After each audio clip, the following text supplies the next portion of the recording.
Assalamualaikum warahmatullahi wabarakatuh. Alhamdulillahi rabbil alamin. Wa bihi nasta'inuhu ala umuri dunya waddin. Asyhadu an la ilaha illallah wahdahu la syarika lah.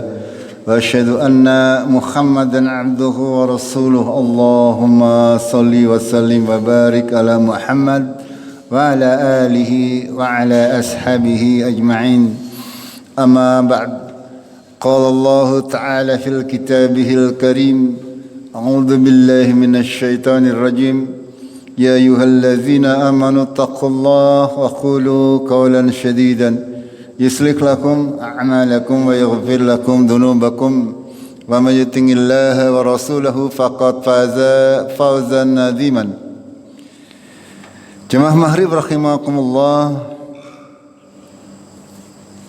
senantiasa kita memanjatkan puja dan puji syukur kepada Zat yang sudah memberikan kita kehidupan ini, yang memberi kita kepada agama Islam ini, memberi kita petunjuk agar kita bisa menjalani kehidupan dunia ini dengan tidak ada kesedihan dan tidak juga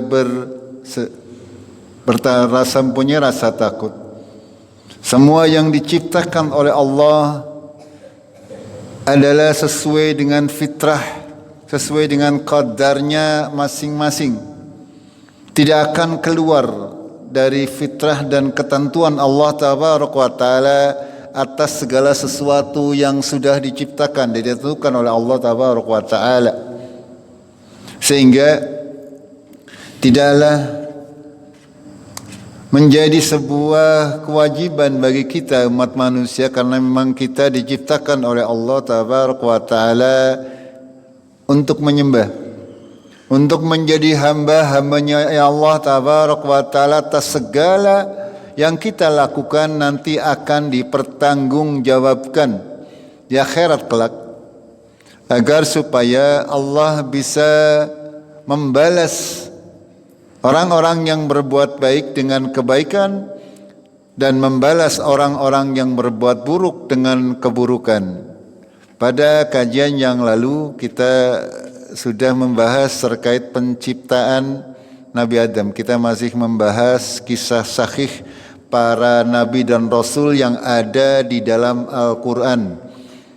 Di dalam Al-Quran ada 25 hadis. Ini masih kita membahas manusia pertama yang diciptakan oleh Allah, yaitu Adam. Diciptakan dari tanah yang merupakan saripati dari seluruh tanah yang ada di dunia. Sehingga nanti Allah menentukan dari tulang sulbi Adam, dari keturunan Nabi Adam, maka mereka ada orang yang berkulit merah, berkulit putih, berkulit hitam, berkulit kuning, ya, dan sebagainya. Ada yang rambutnya ikal, rambutnya lurus. Itu semuanya adalah sesuai dengan fitrah Allah. Akan tetapi secara umum manusia sudah diciptakan oleh Allah dalam bentuk yang sebaik-baiknya. Ya, dalam penciptaan awal Allah sudah menciptakan Nabi Adam sesuai dengan ilmu dan hikmahnya, sehingga sangat sempurna apa yang diciptakan oleh Allah. Kan tapi secara fitrah manusia pada hakikatnya tidak kuat menahan cobaan, ya, menahan ujian dari Allah Tabaraka wa Ta'ala. Sehingga Nabi Adam ketika diberi nikmat yang banyak oleh Allah di dalam surganya Allah, dilarang untuk mendekati satu buah larangan. Akan tetapi ternyata Adam dan Hawa tidak berhasil mengatasi larangan tersebut, sehingga dia dikeluarkan, mereka berdua dikeluarkan dari surga. Begitu juga orang yang atau makhluk yang menggoda Nabi Adam dan Hawa untuk keluar dari surga, yaitu iblis. Semuanya dikeluarkan ke bumi, dan diriwayatkan disampaikan kemarin bahwasanya Nabi Adam dan Hawa diturunkan ke dunia secara terpisah Ya, secara terpisah. Selama 300-an tahun kata para ahli tafsir, mereka mengarungi dunia. Dengan bisa membayangkan dunia yang sedemikian luas diisi oleh berapa orang? Pertama, 2 orang. Satu gampangane neng Amerika, satunya neng ya. Wallahu a'lam, zaman itu tidak seperti zaman sekarang. Ya, banyak pulau-pulau dan sebagainya. Saya tidak tahu ya.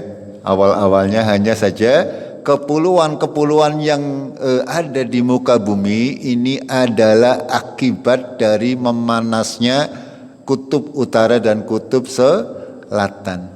Nggih. Sehingga ada daerah yang terendam air dan ketika banjir Nabi Nuh misalnya itu banyak sekali terjadi pemisahan-pemisahan benua. Kenapa ada benua Asia, benua Afrika, benua Amerika? Itu semuanya gara-gara pemanasan daripada bumi sehingga es yang ada di kutub utara dan selatan mencair. Ya, kalau zaman dahulu ya mungkin Nabi Adam menurut riwayat yang sahih adalah diturunkannya di sekitar Timur Tengah. Itu ada yang mengatakan di India, ada yang mengatakan di Mesir. Itu dan bertemunya adalah di Mekah. Itu di dalam di Mekah kalau panjenengan nanti sempat melakukan umroh, itu ada yang dinamakan Jabal Rahmah. Ya, Gunung Rahmah itu konon katanya itu adalah tempat bertemunya Nabi Adam dan Hawa. Akan tapi ini kisahnya tidak sahih, ya, kisahnya tidak sahih. Akan tetapi banyak yang percaya bahwa itu adalah tempat bertemunya Adam dan Hawa. Kami sendiri pernah mengunjungi ke sana. Ya, biasa kalau orang Indonesia itu macam-macam di sana kelakuannya.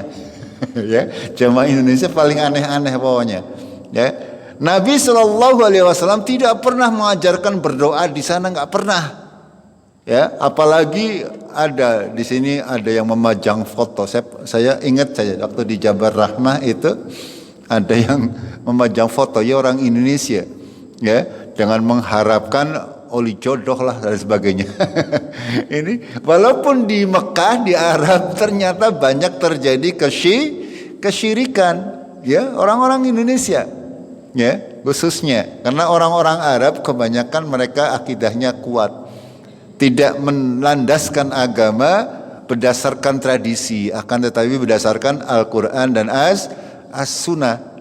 Hanya dengan di sana jangan coba-coba berdoa lama-lama di kuburan Nabi SAW, pasti akan diusir oleh para tentara.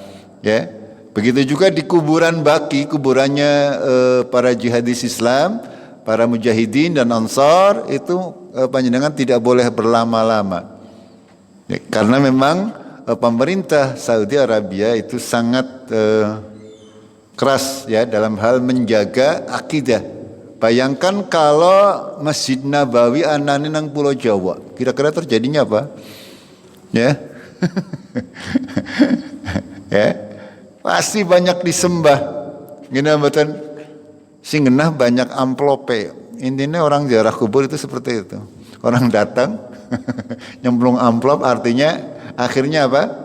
Duitnya itu. Ya, ini. Di Indonesia sangat marak hal-hal seperti itu. Sekali lagi beragama itu harus berdasarkan dalil Al-Quran dan As-Sunnah.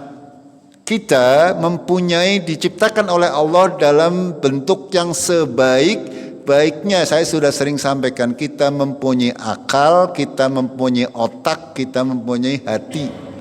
Itu 3 hal saja. Panjenengan kalau ditanya, kalau otak mungkin di mana? Adanya di kepala nggih, otak. Terus akalnya di mana? Orang ngerti ya. Itu terus bagaimana hati, kok bisa Rasulullah menyatakan semua perkara itu yang menentukan hati.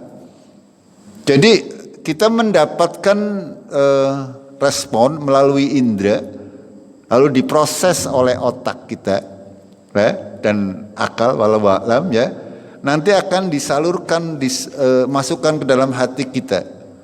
Hati inilah yang menyaring lalu kembalikan ke otak untuk melakukan segala macam perintah.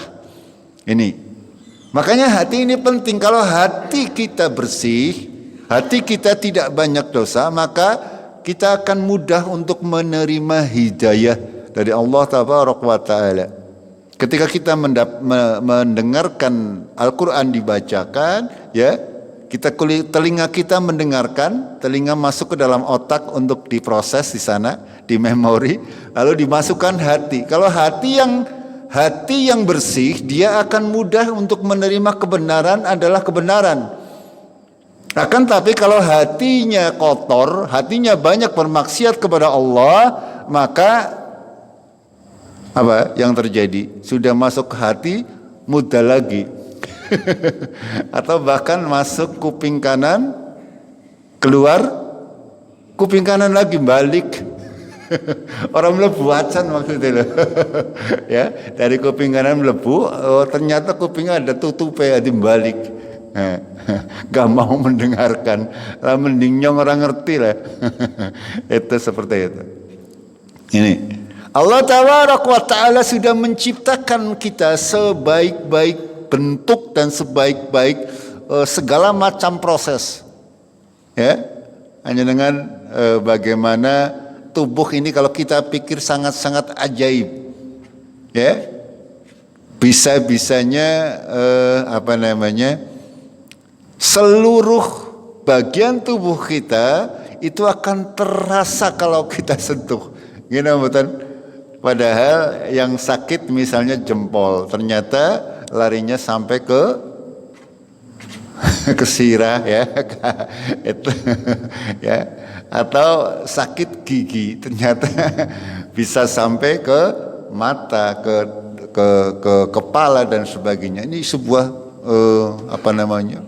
sebuah sistem yang luar biasa, yang sangat kompleks ya, dalam kehidupan, dalam tubuh kita manusia, sesuatu yang sangat-sangat kompleks, yang hanya maha sempurna, zat yang maha sempurna yang bisa menciptakan manusia fi ahsani takwim, itu dalam bentuk yang sebaik-baiknya. Dan manusia lebih mulia dari makhluk-makhluk yang lain kalau dia bertakwa. Itu akan tetapi manusia bisa summaradadnahu asfalasa filin, kemudian dia kembalikan ke tingkat yang serendah-rendahnya, bahkan lebih rendah dari binatang ternak, kecuali orang-orang yang beriman dan beramal saleh. Ini kama rahimakumullah, Nabi Adam dan Hawa selama 300 tahun diberi kalimat oleh Allah, diajari kalimat oleh Allah untuk berdoa, dan Nabi Adam dan Hawa tidak pernah berputus asa untuk berdoa, senantiasa memanjatkan doanya, Rabbana dzalamna anfusana fa illam taghfir lana wa tarhamna lanakunanna minal khasirin. Dari doa yang singkat ini harus diambil pelajaran. Apa yang harus kita doakan ketika kita memohon ampun kepada Allah? Yang pertama apa? Rabbana dzalamna anfusana. Sadar dulu saya sudah berdosa. Gini betul? Kalau orang sadar sudah berdosa, bagaimana mau minta maaf? Kalau misalnya orang banyak meninggalkan salat berjamaah misalnya, itu sebuah dosa ya akhi, ya. Kesombongan kita di hadapan Allah itu apa? Kita sadari terlebih dahulu bahwa itu adalah sebuah kesalahan. Ketika kita tahu bahwa itu salah, maka kita akan lebih tulus untuk meminta pengampunan dosa. Okay. Tapi kalau kita tidak tahu bahwa kita salah, orang mengakui ya angel. Gini betul. Sama seperti kita mau meminta maaf. Meminta maaf kan abot. Apa maning angger orang aku orang aku salah. Oke, ini doa yang sebenarnya sederhana tapi hikmahnya luar biasa. Yang pertama harus kita lakukan adalah kita akui dulu, Rabbana dzalamna anfusana. Ya Allah, kami sudah menganiaya diri kami. Kami sudah berbuat dosa, kami sudah berbuat maksiatan, kami sudah bla bla bla, banyak sekali dosa. Fa ilam taghfir lana atarhamna lanakunana minal khasirin. Kita menggantungkan kepada Allah tabaraka wa taala bahwasanya yang bisa mengampuni dosa-dosa kita, mengijabai apa-apa yang kita inginkan hanya Allah tabaraka wa taala. Ya, walaupun kita berdoa sepanjang hari, kalau Allah tidak mengizinkan maka kita tidak akan diizinkan. Itu yang paling harus kita lakukan. Harus kita yakini. Itu hikmah daripada doa pendek ini. Walaupun kelihatannya sederhana, akan tetapi ini harus kita masukkan ke dalam diri kita. Ketika kita memohon ampun kepada Allah, ketika kita memohon segala sesuatu, misalnya kita memohon kepada Allah, Rabbana hablana min azwajina wa dzurriyyatina qurrata ayun waj'alna lil muttaqina imama. Ya Allah, berilah istriku dan keturunanku sebagai penyejuk hati dan imam bagi orang-orang yang beriman. Memohon anak yang soleh, kita harus juga berusaha untuk menjadi orang yang soleh. Dan itu semuanya, kalaulah kita mudah menjadi orang soleh, belum tentu anak kita akan menjadi orang soleh. Makanya kita pasrah kepada Allah tabaraka wa taala. Gitu. Begitu juga dalam doa-doa yang lain, ketika kita tertimpa sakit dan sebagainya, akui dulu bahwa saya adalah sudah berdosa, membuat zalim, dan tidak ada yang bisa menyembuhkan penyakit saya kecuali Allah. Ini yang harus kita masukkan dalam hati kita. Sehingga dalam keadaan apapun orang beriman, faman tabi'a hudaya fala khaufun alaihim walahum yahzanun. Dalam keadaan apapun, barang siapa mengikuti petunjukku, maka tidak ada ketakutan atas mereka dan tidak juga bersedih hati. Itu secara umum seperti itu. Terkait turunnya Nabi Adam dan Hawa dan hikmah-hikmahnya. Berikutnya adalah Nabi Adam dan Hawa turun bersama iblis. Iblis nanti karena iblis ini seperti sudah kami sampaikan itu dari bangsa jin. Kemarin sudah kami sampaikan, makhluk Allah itu hanya ada 3 kelompok. Makhluk Allah yang bernyawa maksudnya, yang mempunyai akal, yaitu manusia, jin dan malaikat. Tidak ada makhluk yang lain. Kalau ada orang mengatakan ada makhluk-makhluk yang di luar itu, yang dinamakan apa? Alien Alien bembu apa? Makhluk dari luar angkasa katanya. Ini semuanya tidak ada dasarnya. Sekali lagi, tidak ada dasarnya. Yang ada adalah hanya manusia dan jin dan juga malaikat. Ini akidah yang harus kita imani. Malaikat adalah makhluk yang selalu taat kepada Allah, tidak pernah membangkang perintah. Sementara jin dan manusia adalah makhluk yang diberi pilihan oleh Allah, imma kafiran, imma syakuran. Siapa boleh kafir, ada yang kafir, ada yang bersyukur, gitu. Jin dan manusia semuanya seperti itu. Ada yang beriman dan ada yang kafir. Kita harus punya akidah yang benar bahwasanya manusia tidak ada yang bisa melihat jin dalam wujud aslinya. Dan jin ketika bisa berubah wujud biasanya menjadi manusia biasa ataupun bisa dalam bentuk hewan. Ini yang harus kita yakini. Mereka bangsa jin melihat kita dari arah di mana kita tidak bisa melihat mereka. Ini akidah, ya, harus kita tanamkan dalam diri kita. Kalau ada orang mengaku bisa melihat jin, dia sudah kafir kepada Al-Quranul Karim. Dia sudah mengingkari ayat-ayat Allah Tabaraka wa Ta'ala. Ini, ya, ini yang harus kita yakini. Sekarang kita mempelajari sedikit bagaimana kedengkian iblis. Iblis itu adalah pembesarnya syaitan. Ya, iblis itu dari bangsa jin, pembesarnya syaitan. Ya, syaitan tahu nggih? Syaitan adalah bisa dari jin, minal jinnati wan nas, dari bangsa jin dan bangsa manusia. Secara mudahnya syaitan adalah orang atau makhluk yang menyuruh kepada keburukan. Siapapun itu, baik dari bangsa jin maupun bangsa manusia, itu berarti dia masuk kategori syaitan. Gitu.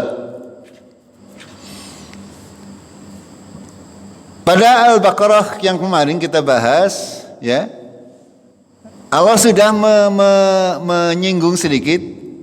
Baik, qulna lil malaikati isjudu li Adam fasajadu ila iblis. Maka semuanya bersujud kecuali iblis. Aba wastakbara, dia enggan dan merasa sombong. Wa kana minal kafirin, dan dia termasuk golongan orang-orang yang kafir. Dalam ayat yang lain Allah secara lebih detail, ya, terkait pembangkangan iblis dan kedengkian iblis kepada Nabi Adam. Ada banyak ayat, kita mulai dengan surat Al-A'raf ayat 11 dan 12. A'udzu billahi minasyaitonir rajim.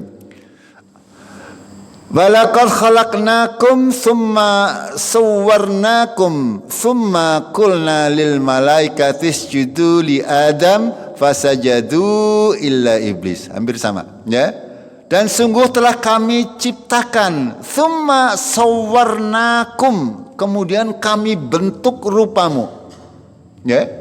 Sawwarnakum artinya kami membentuk, Allah Tabaraka wa Ta'ala membentuk sedemikian detil bentuk manusia dalam bentuk yang sebaik-baiknya. Ini sebagai penjelas dari atau pelengkap dari ayat-ayat terkait penciptaan Nabi Adam. Ya, ini walaqad khalaqnakum tsumma sawwarnakum. Kenapa di sini Allah menggunakan kalimat kum? Kum itu padahal artinya banyak. Artinya baik Nabi Adam dan keturunannya itu diciptakan Allah dan diberi bentuk oleh Allah dalam bentuk yang sebaik-baiknya. Allah lah yang membuat rupa kita seperti apa. Mau irunge mancung, ya, mau irunge pesek, arep kupinge ambak ora, ya, mripate mendelo apa ora, ini maksudnya, ya. Ya, dalam ayat yang lain juga sebutkan Allah yang akan membentuk rupa kita seperti apa. Bukan karena ini hidungnya mancung karena pas meteng ketemu wong landa. atau apa? Dahulu anggar bojone lagi meteng aja mancing wok apa jenenge wok apa itu contoh. Atau kalau bojone menceng aja nyembelih ayam. Bojone pengen iwak ayam langsung nyembelih priwe. Itu contoh, ya, itu tidak pengaruh. Allah yang membentuk rupa itu semuanya, ya. Ada lagi panjenengan di apa namanya, di kitab yang berbahasa Arab, buku berbahasa Arab tapi isinya khurafat. Ya, misalnya panjenengan pengen mempunyai anak yang lancar rezekinya, maka harus berhubungannya di malam ini misalnya. Ada kitab-kitab seperti itu dan banyak yang percaya ini. Dan ini semuanya sama sekali bukan dalil, ya akhi. Tidak boleh kita percaya misalnya kalau berhubungan suami istri malam Jumat misalnya sama seperti membunuh 100 orang kafir, orang Yahudi misalnya. Itu semuanya tidak berdasarkan dalil yang benar. Itu. Ini hal-hal yang harus kita imani agar kita tidak mudah diselewengkan oleh orang-orang yang memang tukang subhat, ya. Berusaha mencari celah-celah yang bisa menyesatkan kaum muslimin. Dan ini siapa? Ya ini bala tentaranya iblis. Ini yang harus kita fahami. Segala sesuatu urusan-urusan gaib, urusan-urusan yang tidak kita ketahui hakikatnya, kita kembalikan kepada Al-Quran dan As-Sunnah. Itu. Kalau itu mengatakan kita yakini, kalau tidak mengatakan maka kita tolak. Apapun, apalagi kalau itu bentuknya kepercayaan atau akidah. Itu. Ya. Setelah disempurnakan, tsumma qulna lil malaikati isjudu li Adam. Kemudian kami katakan, kami sampaikan, kami perintahkan kepada malaikat untuk bersujud li Adam, kecuali Adam, fasajadu illa iblis. Mereka semuanya bersujud kecuali iblis. Lam yakum minas sajidin. Dia tidak termasuk orang-orang yang bersujud. Lalu Allah bertanya, qala, Allah berfirman, ma manaka alla tasjuda id amartuk, ya. Ini firman Allah kepada iblis. Wahai iblis, kenapa kamu tidak, apa yang menghalangiku? Ma manaka, apa yang menghalangi kamu iblis untuk bersujud kepada Nabi Adam ketika aku memerintahkanmu? Itu Allah berfirman seperti itu. Hei iblis, apa yang menghalangi kamu? Kenapa kamu tidak mau sujud kepada Adam? Padahal saya menyuruh kamu untuk bersujud kepada Adam. Ini perintah Allah Tabaraka wa Ta'ala. Semestinya kalau orang beriman, apa jawabannya? Sami'na wa ata'na. Akan tapi iblis tidak seperti itu. Ketika diperintah untuk sujud kepada Nabi Adam, dia tidak mau. Makanya ditanya oleh Allah, kenapa kamu tidak mau? Apa jawaban iblis? Qala ana khairum minhu. Sesungguhnya kalau dia berkata ana khairum minhu, saya lebih baik dari Adam, dari dia. Khalaqtani min nar, engkau menciptakan aku dari api, wa khalaqtahu min tin, dan engkau menciptakan Adam dari tanah. Ya, ini makhluk, logikanya makhluk. Saya diciptakan dari api, nyala api, sementara Adam diciptakan dari tanah. Api karo tanah, ya duran api, ya sauritem menyongkon sujud karo koe. Gampangnya seperti itu cara wong Cikadu nih. Ini logika manusia, logika makhluk, ya, logika makhluk. Bahwasanya karena diciptakan dari tanah api, maka dia tidak mau bersujud kepada Nabi Adam yang diciptakan dari tanah. Ini, ya. Ya, itu berarti ini maksudnya adalah sifat kesombongan.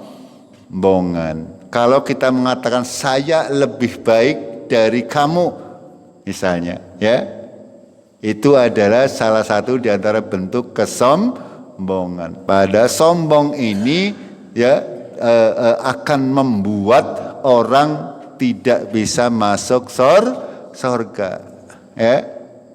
Pada hakikatnya apa? Sombong itu merasa diri lebih baik dari orang lain. Yang pertama, yang kedua adalah menutup diri dari kebenaran. Itu sombong. Ya? Tidak mau mengakui kebenaran, itu sombong. Seperti iblis ini. Ya, dia padahal itu perintah Allah Tabaraka wa Ta'ala yang harus ditaati, akan tapi dia menutupi. Kenapa nutupi? Karena kesombongannya, yaitu merasa dirinya lebih baik dari Adam.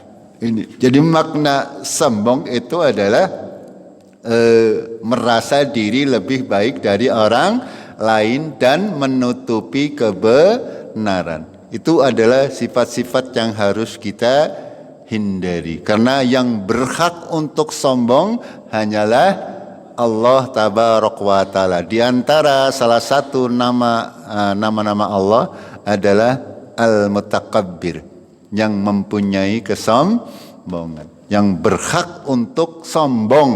Ya, kalau Allah berhak untuk sombong, Allah menyatakan Allah maha besar, Allah maha perkasa, Allah paling mulia, itu pantas bagi Allah karena memang hakikatnya seperti itu. Kalau panjenengan mengatakan lebih baik dari orang lain, dari sisi mana? Gini betul? Ya, karena manusia punya kelebihan sendiri. Ana sing ora pinter misalnya, tapi tenagane gede, kuat dan sebagainya. Ana sing, ya jangankan Allah itu memberi kelebihan banyak. Ada orang yang tunanetra misalnya, ya, itu dia bisa mempunyai kelebihan, ya, kelebihan di dalam hal yang lain. Itu seperti itu. Tidak ada kesempurnaan mutlak yang ada pada diri manusia. Sekali lagi, ya, kita apalagi kalau sombong dalam urusan dunia, Arab tekan kapan, gitu? Itu, gimana betul? Kalau dunia ini, kalau sudah diambil oleh Allah sedetik pun bisa jadi bangkrut, gimana betul? Ya, 1 detik saja uang bisa ludes, kita menjadi miskin. Maka jangan sombong. Jangan pernah merasa sombong dengan apa-apa yang kita miliki. Pada hakikatnya itu semua adalah titipan Allah Tabaraka wa Ta'ala. Maka kita harus berakal sehat, ya, tidak menutupi kebenaran. Hati kita senantiasa kita hiasi dengan keimanan. Kita meyakini bahwa dengan membaca kalimat Allah, hati menjadi tenang, ya. Ala bizikrillahi tatmainnul qulub, ya.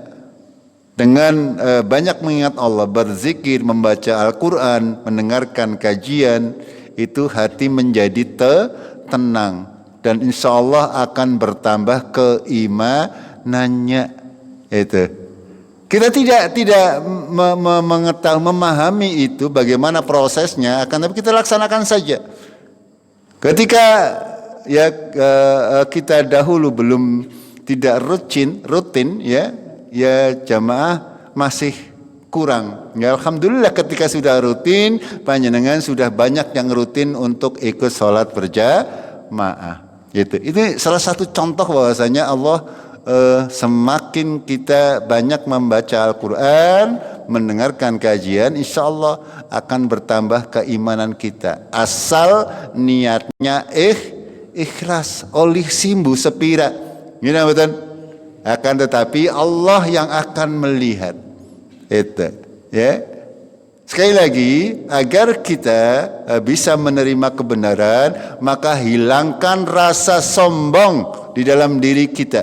Jangan pernah merasa dirinya lebih baik, lebih gagah, lebih ganteng, lebih sugih dan sebagainya.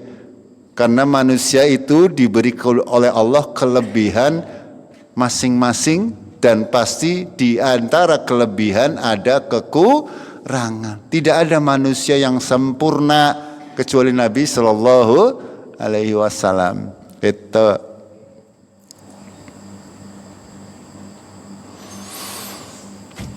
Dalam ayat yang lain Allah menceritakan tentang penciptaan Nabi Adam.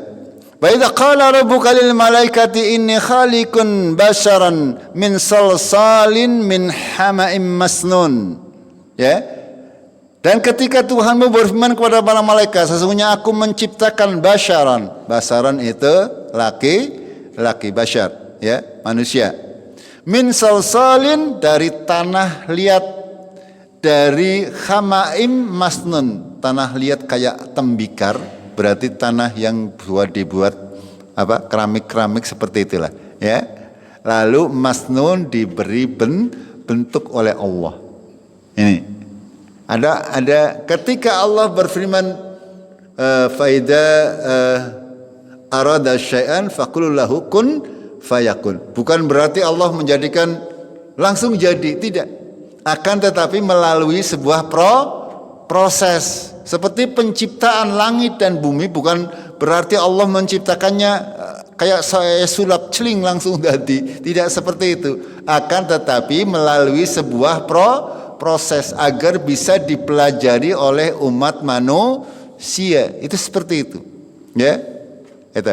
Begitu juga dengan penciptaan Nabi Adam, itu juga melalui sebuah proses. Ya, Allah menciptakan dari tanah liat, ya, lalu diberi bentuk oleh Allah, lalu ditiupkan ruh dan memerintahkan kepada para malaikat untuk bersujud. Ya, fa idza sawaituhu, ya, ketika sudah aku sempurnakan dari tanah tadi diberi bentuk lalu disempurnakan oleh Allah, bentuknya ada segala macam yang kita miliki sekarang ini. Wa nafakhtu fihi min ruhi, dan kami tiupkan, ya, kepada benda tadi dari ruhnya Allah tabarak wa taala. Itu. Jadi prosesnya seperti itu.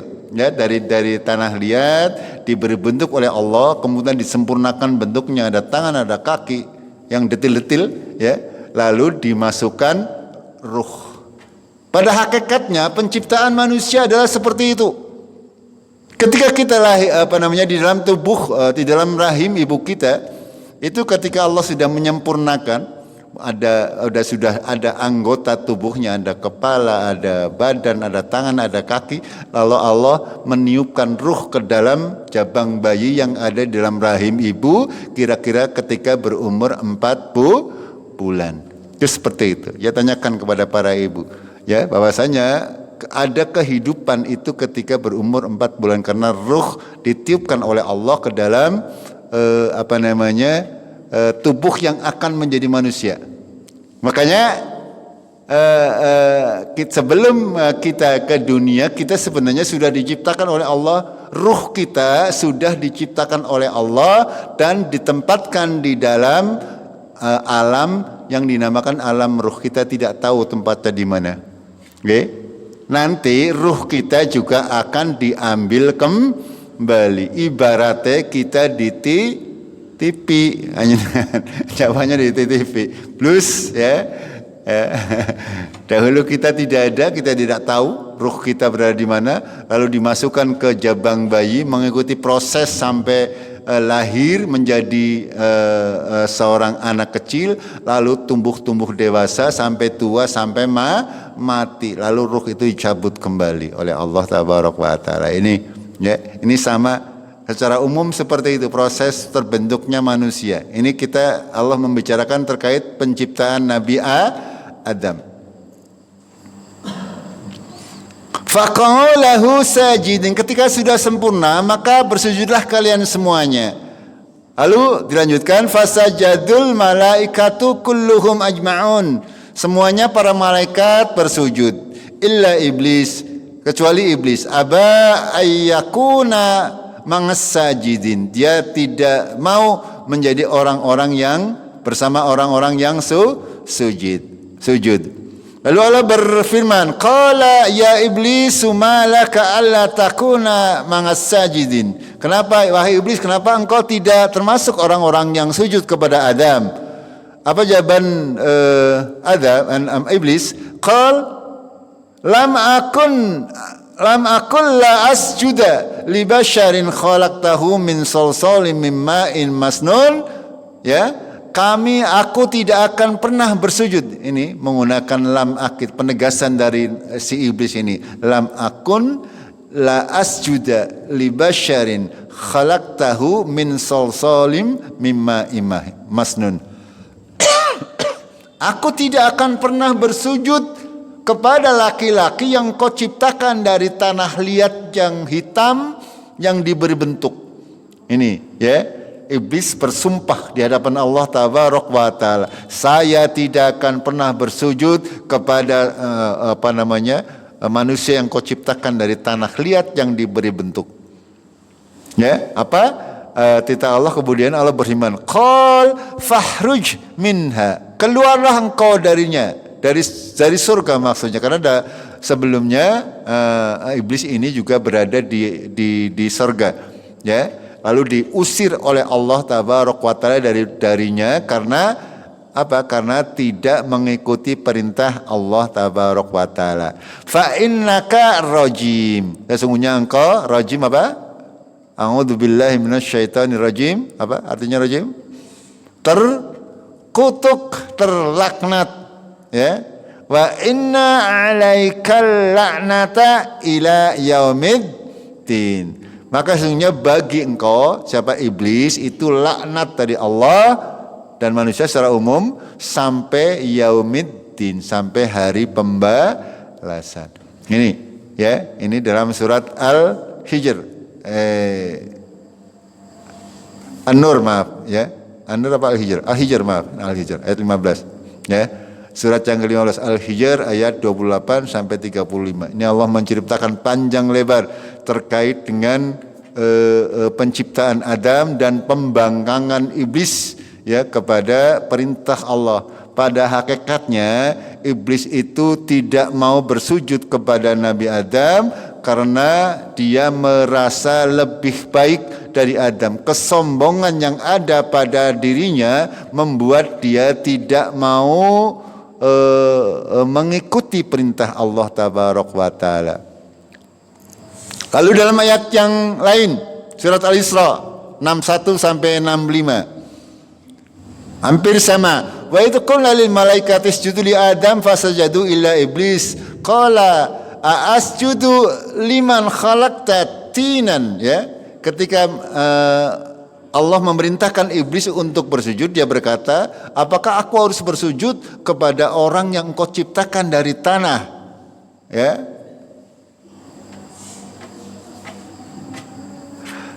Lalu iblis melanjutkan, qal ara'aitaka hadzal ladzi karamta alayya la in akhartani ila yaumil qiyamah la akhtanikanna dzurriyyatahu illa qalila, ya. Apakah kamu lihat, ya, ini iblis menjawab kepada Allah tabaraka wa taala karena tadi diperintah untuk bersujud kepada Nabi Adam, dia tidak mau. Di samping dia kesombongan tadi, dia berkata, ya, apa pendapatmu, bagaimana aku mungkin bisa bersujud, ya, kepada orang yang engkau ciptakan dari tanah? Ini apakah ini manusia yang engkau muliakan atas aku, kata iblis, ya. Jadi iblis di samping karena kesombongan, ya, di sini juga ada faktor kecemburuan, ya, merasa Nabi Adam ini lebih dimuliakan oleh Allah daripada iblis. Ini bercampur-campur, nggih. Ya, kalau ada orang sombong terus iri, biasanya dengki, terus hasad dan sebagainya. Gini betul? Iya. ini bercampur aduk semuanya. Makanya di sini ada faktor iblis ini merasa cemburu, ya, iri kepada Nabi Adam. Kenapa Adam yang diciptakan dari tanah lebih dimuliakan oleh Allah daripada saya yang diciptakan dari api? Lalu iblis bersumpah, maka jika engkau mengakhirkan aku sampai hari kiamat, sungguh aku akan menyesatkan keturunan Adam. Ini sumpahnya iblis di hadapan Allah tabaraka wa taala. Ya, dia mengatakan, jika engkau memberi tangguh kepadaku sampai hari kiamat, maka kami iblis ini maka saya akan menyesatkan seluruh keturunan Nabi Adam illa qalilan. Apa maksudnya? Qalil sedikit, ya, kecuali sedikit, ya, sedikit dari orang-orang yang tidak bisa digoda oleh iblis. Tapi kebanyakan manusia tidak beriman, ya. Sekarang saja yang beriman dengan keimanan yang benar, muslim maksudnya, mungkin hanya sekitar 1/3 dari seluruh penduduk bumi. Di antara 1/3 itu juga masih, ya, ya, banyak yang beriman tapi tidak dengan sebenar-benarnya. Lalu Allah berfirman, Allah berfirman, idhab, pergilah. Faman tabi'aka minkum, barang siapa di antara mereka manusia, tabi'aka, mengikuti engkau iblis, fa inna jahannama jazaukum jazaan maufuron, ya. Sesungguhnya balasan bagi orang-orang yang mengikuti iblis, mengikuti kamu iblis, maka dia akan dimasukkan ke dalam neraka jahanam sebagai balasan yang sempurna. Wastafziz, ya, wastafziz man istata'ta minhum bisautika wa ajlib alaihi bi khailika wa rajilika wa syarikhum fil amwali wal auladi wa'idahum, ya. Ini Allah memberikan petunjuk kepada kita bahwasanya cara iblis untuk menyesatkan manusia. Itu yang pertama adalah wastafiz man istata'ta minhum, maka sesatkanlah orang-orang yang engkau kuasai atau kamu bisa untuk menyesatkan mereka dari manusia. Bisautika, dengan suaramu, ya, wajlib alaihim bi khailika, dan juga dengan melewati kuda-kudamu, artinya melalui kendaraan, ya, warijlika, dan juga melalui jalan kaki maksudnya, wasyarikhum fil amwali wal aulad, dan berserikatlah kalian dalam urusan harta dan anak-anak. Wangidhum, dan berilah janji kepada mereka, ya. Iblis ini senantiasa akan berusaha untuk menyesatkan manusia. Yang pertama adalah dari suaranya, dan juga dengan menggunakan harta benda dari kendaraan, atau dengan jalan-jalan, ya, dengan jalan-jalan maksudnya adalah dengan jalan-jalan beragama dan sebagainya, gitu. Dan juga akan berserikat kepada harta dan anak-anak, ya. Makanya manusia secara umum mereka sangat bakhil kepada hartanya, karena iblis ini gondoli, ya, gondoli.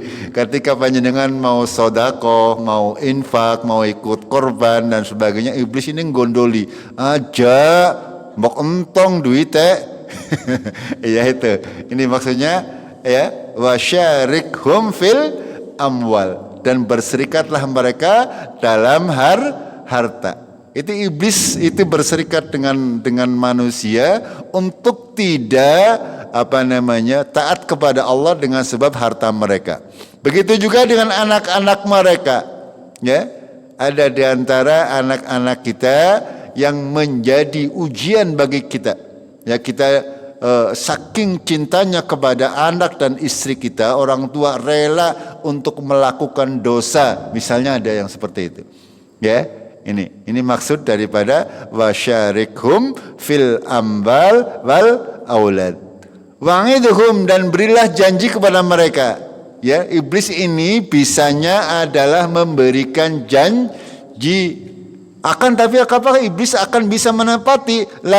Iblis tidak akan bisa menepati, hanya menjanjikan, tapi ora bisa menepati, ya. Menungsane bae sing bodoh, ya, gelem di lomboni, ya, iblis dan bala tentaranya. Di sini disebutkan Allah Tabaraka wa Taala memberi jaminan, wa ma ya'iduhumus syaitanu illa ghururon, dan setan itu tidaklah menjanjikan kecuali dusta, ya, kecuali dusta. Semua janji-janji yang dijanjikan oleh syaitan pasti dusta, ya. Contoh, misalnya yang mudah itu riba, ya, riba. Itu seolah-olah syaitan itu menjadikan itu bagus, nyongkon nulung, ya, nulung ngutangi wong sing butuh, ridho maning sama-sama ridho. Tapi pada hakikatnya itu semuanya menghancurkan, ya, nulung tapi lama-lama itu ya, itu contoh, itu contoh salah satunya. Ya, setan itu seperti itu. Ya, kalau hutang begini, nanti akan sukses begini, itu semuanya tipuan. Ya, ya kalau di dunianya bisa sempat sukses nggih. Angger nang dunianya ora sempat sukses, nang akhirat berdosa. Hancur dunia akhirat. Ini syaitan, pekerjaan syaitan. Apalagi yang suka zaman dahulu yang percaya dengan pesugihan. Masih kemutan nggih? Kalau sekarang di daerah kita sih mungkin tidak. Di tempat-tempat yang lain banyak orang ya, mereka mengunjungi tempat-tempat keramat hanya karena kepengen jadi lurah atau kepengen jadi RT. RT tahu saya. Nanti anggota DPR misalnya ya. Dijanjikan oleh syaitan ya, akan ngana kok sing penting ya, nggak pasti jadi. Padahal itu semuanya bohong. Coba bayangkan ada kalau 3 orang yang datang kepada itu tadi semuanya minta, terus yang mau dikasih yang mana? Ini semuanya sekali lagi bohong ya. Wama yang iduhumus syaitanu illa ghururon. Tidaklah syaitan itu menjanjikan sesuatu kecuali bohong. Inna ngibadi laisa laka alaihim sultanin wa kafa bi rabbika wakilan. Kecuali Allah memberikan batasan atau jaminan kepada kita. Inna ngibadi, sesungguhnya hamba-hambaku, laisa laka alaihim sultan. Ini kepada iblis maksudnya. Sesungguhnya hamba-hambaku, kamu tidak punya kekuasaan sedikit pun atas mereka. Wa kafa bi rabbika wakilan, dan cukup Tuhanmu sebagai pelindung. Jadi kita tidak usah takut kepada iblis asal kita masuk ke dalam golongan hamba-hamba Allah. Siapa di antaranya hamba-hamba Allah? Adalah orang yang beriman dan beramal solih. Intinya seperti itu. Jamaah rahimakumullah. Insyaallah kita lanjutkan di kajian yang akan datang. Tapi Senin ya, kalau Kamis libur, ya ada saudara kita punya gawe mbok pada rewang. Kalau nggak salah gitu ya, Mas Marco. Iya, ya untuk malam Jumatnya diliburkan. Ya, insyaallah Senin depan. Senin depan kita lanjutkan terkait dengan ketinggian iblis kepada Nabi Adam dan segala sesuatunya, agar supaya sekali lagi kita bisa menempatkan segala sesuatu sesuai dengan hakikatnya ya, sehingga bisa memandang segala sesuatu dengan benar, tidak berdasarkan hawa nafsu, tidak berdasarkan kesombongan, tidak berdasarkan taklid buta. Kita akhiri dengan kafaratul majlis. Subhanakallahumma bihamdik, asyhadu an la ilaha illa anta, astaghfiruka wa atubu ilaik. Assalamualaikum warahmatullahi wabarakatuh.